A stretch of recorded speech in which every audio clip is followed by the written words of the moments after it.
जय श्री कृष्णा दोस्तों पिछले वीडियो के माध्यम से जाना कि शरीर के 4 कोष भूत प्रेत आदि नहीं बन सकते हैं। अब हम सूक्ष्म शरीर को और विस्तार से जानने की कोशिश करेंगे। सूक्ष्म शरीर अर्थात प्राणमय, मनोमय और विज्ञानमय कोष, अर्थात इन तीनों शारीरिक कोषों को ही सूक्ष्म शरीर कहा गया है, जिनमें हमने प्राणमय और विज्ञानमय कोष चर्चा किया और जाना कि ये दोनों कोष भी भूत प्रेत आदि नहीं बन सकते। अब हम मनोमय कोष की चर्चा करेंगे। दोस्तों, मनोमय कोष अर्थात मन का कोष हम सबके अंदर इच्छाएं, भावनाएं व विचार उत्पन्न होने का कारण मनोमय कोष ही है, क्योंकि इस इकलौते शरीर में प्रकृति के 11 तत्व पाए जाते हैं। 5 ज्ञानेंद्रियां, आंख, नाक, कान, जीभ और त्वचा तथा 5 कर्मेंद्रियां, हाथ, पैर, मुख, जननांग और गुदा। साथ ही साथ मन होता है। यही मन मानव के समस्त सोच और धारणा को प्रभावित करता है। दोस्तों, यदि आपको आनंदमय कोष को विकसित करना है तो सबसे पहले मनोमय कोष को ही सिद्ध करना होगा, क्योंकि हम मानवों का मन तथा ज्ञानेंद्रियां और कर्मेंद्रियां यहीं से संचालित होती है। अर्थात आध्यात्मिक विकास के लिए भी मनोमय कोष को संतुलित करना दोस्तों बहुत आवश्यक है। मनोमय कोष के अंतर्गत मानव की समस्त इच्छाएं, विचारधाराएं, भावनाएं, यादें, धारणाएं, सोच, निर्णय लेने की क्षमता, स्मृति, एहसास, अनुभव आदि मनोमय कोष में ही पाए जाते हैं। मृत्यु के उपरांत जीव के साथ जुड़े रहने का कारण मनोमय शरीर ही होता है। जब मानव का मनोमय कोष संतुलित रहेगा, तभी मानव का बुद्धि और ज्ञान अर्थात विज्ञानमय कोष तथा आनंद अर्थात आनंदमय कोष का मार्ग प्रशस्त होगा। मानव की चेतना शक्ति, आध्यात्मिक शक्ति, ध्यान, साधना आदि का विकास तभी संभव है जब मनोमय कोष शारीरिक रूप से संतुलित रहेगा। भागवत प्राप्ति का साधन मनोमय कोष से होकर ही गुजरता है, अर्थात मनोमय कोष ही माध्यम है। दोस्तों, मन के प्रभाव से प्रभावित होकर मनुष्य कर्म करता है और कर्म का प्रभाव शरीर में संग्रह होता है और कारण शरीर में ही आत्मा का निवास होता है मित्रों। अर्थात देखा जाए तो कर्म का प्रभाव अर्थात पुण्य और आत्मा कारण शरीर में ही संचित है।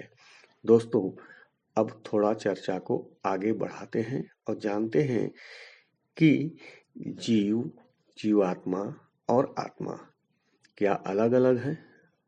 दोस्तों, तीनों अलग अलग होते हुए भी तीनों में गहरा संबंध होता है। जीव अर्थात जीवित प्राणी, और इस जीव में आत्मा प्रकाश यानी कि अंश आ जाए तो जीवात्मा हो जाता है, परंतु आत्मा शुद्ध चेतन है, सार्वभौमिक और अविनाशी है। यही जीवात्मा मन, बुद्धि और कर्म से युक्त होता है। दोस्तों, जीवात्मा और सूक्ष्म शरीर दोनों एक ही होते हैं। अतः दोस्तों, सूक्ष्म शरीर को जीवात्मा भी आप कह सकते हैं, क्योंकि मृत्यु के उपरांत सूक्ष्म शरीर ही आत्मा के प्रकाश को धारण कर अन्य लोकों में जाता है और पाप पुण्य का हिसाब होने के उपरांत पुनः यही दूसरा शरीर धारण करता है। ऐसा भगवत गीता में भगवान योगेश्वर ने अर्जुन से कहा है।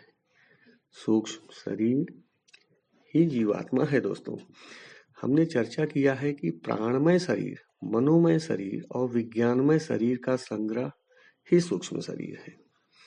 दोस्तों, सूक्ष्म शरीर में पृथ्वी तत्व और जल तत्व नहीं होता है। इसीलिए यह सूक्ष्म शरीर मरता भी नहीं है। अर्थात सूक्ष्म शरीर मन के विचार से बना होता है और यही मनोमय कोश आत्मा के प्रकाश को धारण कर आगे बढ़ जाता है। साथ ही साथ मानव का संस्कार पाप पुण्य का लेखा जोखा साथ ले जाता है। जो आनंदमय कोश में संग्रहित रहता है उसे मनोमय कोश आत्मा के प्रकाश के साथ तमाम प्रवृत्तियों को भी साथ ले जाता है। दोस्तों, आत्मा परमात्मा का अंश है अथवा परमात्मा का प्रकाश पुंज है। आत्मा को शरीर समझना मूर्खता ही है। आत्मा को सुख दुख लाभ हानि जय पराजय की अनुभूति नहीं होती है, क्योंकि आत्मा परमात्मा का प्रकाश पुंज है। यदि आप परमात्मा को भूत प्रेत मानते हो तो आत्मा भूत प्रेत हो सकता है। दोस्तों, भटक सकता है तो परमात्मा का प्रकाश पुंज अर्थात आत्मा भी भटक सकता है। दोस्तों, सभी लोग ही आत्मा की चर्चा करते हैं, परंतु आत्मा की वास्तविकता को जानने का प्रयास नहीं करते हैं। साधारण उदाहरण देता हूँ। अभी अभी कुंभ का समापन हुआ और करोड़ों श्रद्धालु गंगा जी का जल ले गए।